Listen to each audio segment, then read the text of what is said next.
Two simple harmonic motion are given by x1 equal to a by 2 sin omega t plus root 3 by 2 a cos omega t and x2 equal to a sin omega t plus a cos omega t. Find ratio of amplitude of the first motion to that of the second. ठीक है, दोनों के amplitude का ratio निकालना है, means इसका amplitude क्या होगा डिवाइड बाय इसका एम्पलीट्यूड. ठीक है, then the phase difference between the two simple harmonic motion, ये दोनों सिंपल हार्मोनिक मोशन के बीच में क्या फेज डिफरेंस है ये हमको निकालना है. ठीक है, सो बेसिक पहले समझा जाए इस सिंपल हार्मोनिक मोशन का. देखिए, किसी भी सिंपल हार्मोनिक मोशन का अगर रिप्रेजेंटेशन दिखिएगा तो या तो लिखा होगा x equal to A sine omega t, ठीक है, या x equal to A sine omega t plus theta. ठीक है, so this represents theta is the phase difference, ये इनिशियल फेज डिफरेंस है थीटा. या फिर लिखा होगा आपका a equal to x equal to A cos omega t. ठीक है, या फिर x equal to A cos omega t plus theta. ठीक है, साइन और कॉस ये दोनों ही वेव फॉर्म एसएचएम को रिप्रेजेंट करता है, सिंपल हार्मोनिक मोशन को रिप्रेजेंट करता है. ठीक है, so this is the standard wave form.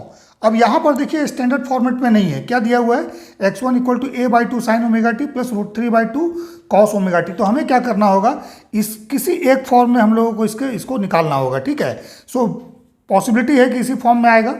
ठीक है, क्योंकि इसमें फेज भी निकलेगा. ठीक है ना, सो इस फॉर्म में हम लोगों को लेके आना पड़ेगा. ठीक है, या फिर इस फॉर्म में जिसमें सुविधा हो उसमें निकालिए.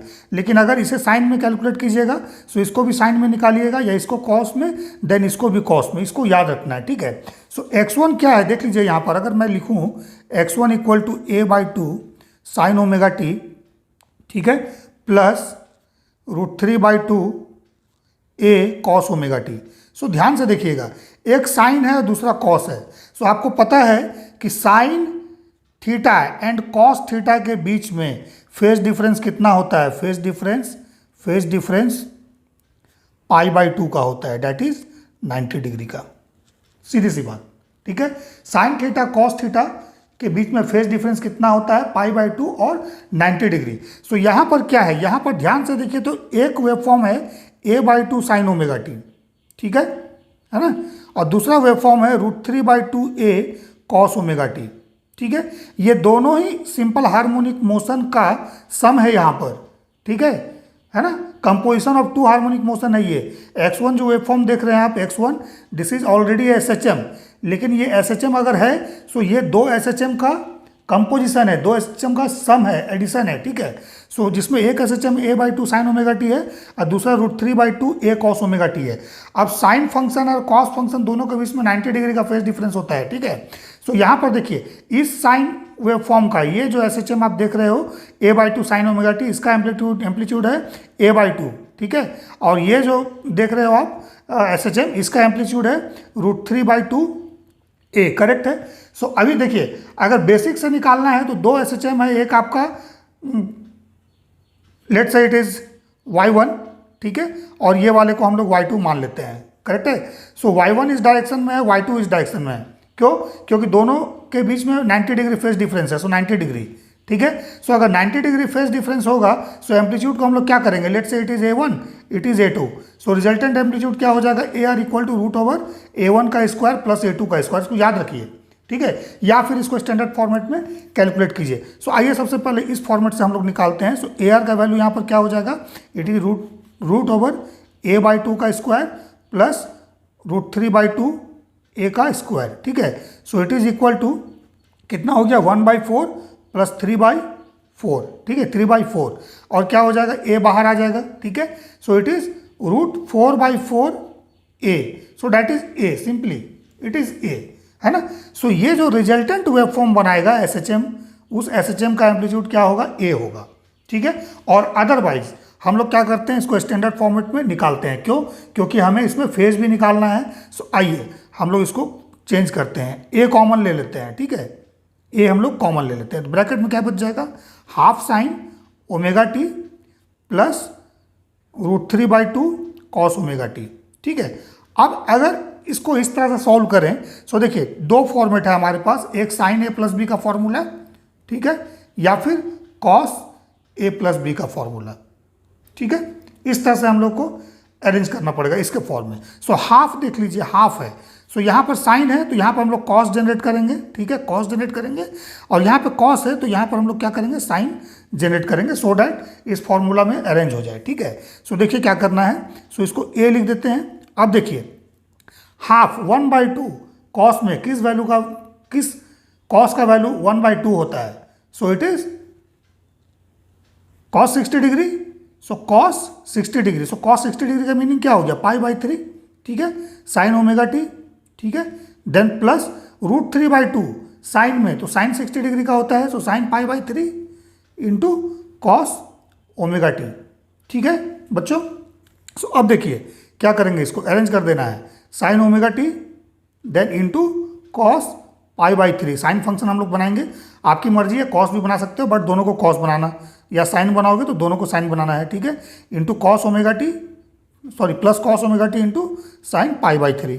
तो ये क्या हो जाएगा बच्चों हमारे पास, देख लो, ए देन साइन, ठीक है, ओमेगा टी प्लस π/3।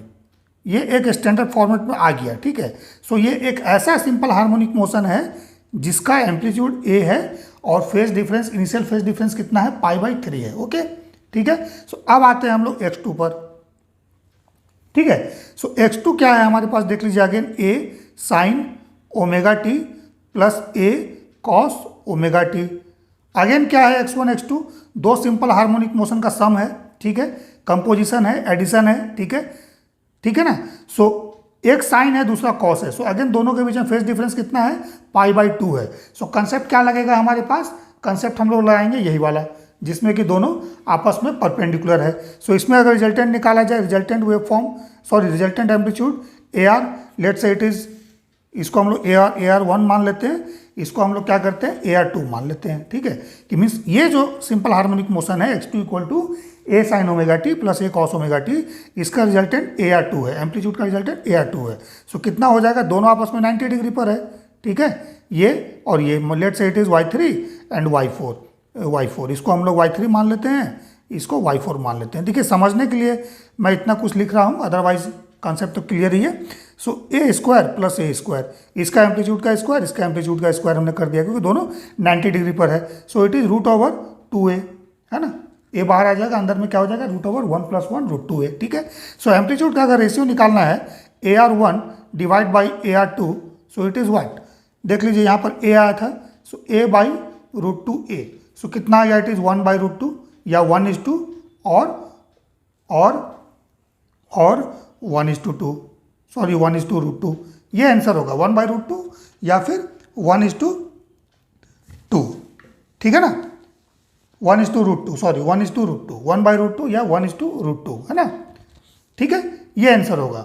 अब देखिए सेकंड वाले वेवफॉर्म में फिर हम लोग सेम कंसेप्ट अप्लाई करते हैं, ए कॉमन ले लेंगे, उसके बाद क्या करना है, देखिए ब्रैकेट में क्या बच जाएगा हमारे पास, sine omega t cos omega t ना, ठीक है। सो इसका फैक्टर कितना है, 1 है, इसका भी फैक्टर 1 है। सो क्या करना है, √1 का स्क्वायर प्लस 1 का square, that is equal to √2।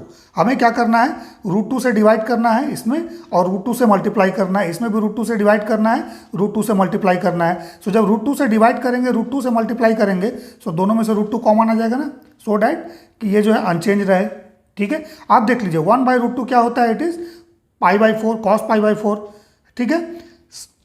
1/√2 को साइन में लिखोगे तो साइन π/4, साइन π/4 कॉस π/4 क्या होता है, 1/√2 होता है, वी ऑल नो, ठीक है। सो अब क्या करेंगे, इसको हम लोग √2a रहने देते हैं, ठीक है। ब्रैकेट में क्या हो जाएगा, ये साइन ओमेगा टी, ठीक है, और प्लस π/4, इस तरह का बन गया function sine c plus d, that is √2a sine omega t plus π/4, correct है, ठीक है ना। सो देख लीजिए अब हमारे पास एक वेव फॉर्म आ गया, जो पहला वाला था x1, इसको हम लोगों ने चेंज किया था स्टैंडर्ड फॉर्मेट में। सो ये आ गया a sine omega t plus π/3। दूसरा आ गया हमारे पास x2 इक्वल टू ये वाला, ठीक है, that is √2a sine omega t plus π/4, ठीक है। अगर हम लोगों को फेज डिफरेंस निकालना है, सो हम लोग इस तरह का ट्रीटमेंट करके यहाँ से एम्पलीट्यूड का रेशियो भी निकाल सकते हैं, फेज डिफरेंस का भी रेशियो निकाल सकते, फेज डिफरेंस भी निकाल सकते हैं। ठीक है, रेशियो नहीं, फेज डिफरेंस निकाल सकते हैं। ठीक है, सिर्फ फेज डिफरेंस पूछता तो जो शुरू का कंसेप्ट हम लोगों ने यूज़ किया था, इंडिविजुअल x1 का एम्पलीट्यूड निकाल लीजिए, x2 का निकाल लीजिए और दोनों का रेशियो निकाल दीजिए। ठीक है, सो यहाँ पर एम्पलीट्यूड का रेशियो क्या हो जाएगा, एम्पलीट्यूड रेशियो देख लीजिए, फर्स्ट में कितना है, a है, सेकंड में √2a है, सो a by √2a that is 1/2, ये आ गया हमारे पास, और 1:√2। ठीक है, फेज डिफरेंस हमें पूछता है, सो फेज डिफरेंस दोनों में कितना हो जाएगा, initial phase difference. So initial phase difference अगर पूछा गया, सो दोनों के एंगल को माइनस कर देना है। सो ज़्यादा वाला कौन है, देखिए 45 डिग्री है, 60 डिग्री है, so it is π/3 minus π/4। Okay, so that is 60 degree minus 45 degree, so that is equal to how much, it is 15 degree. ठीक है, फेज डिफरेंस कितना आ जा रहा है हमारे पास, 15 डिग्री।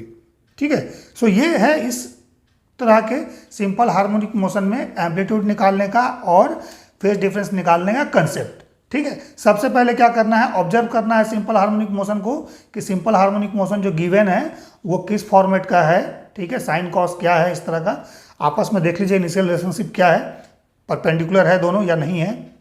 ठीक है,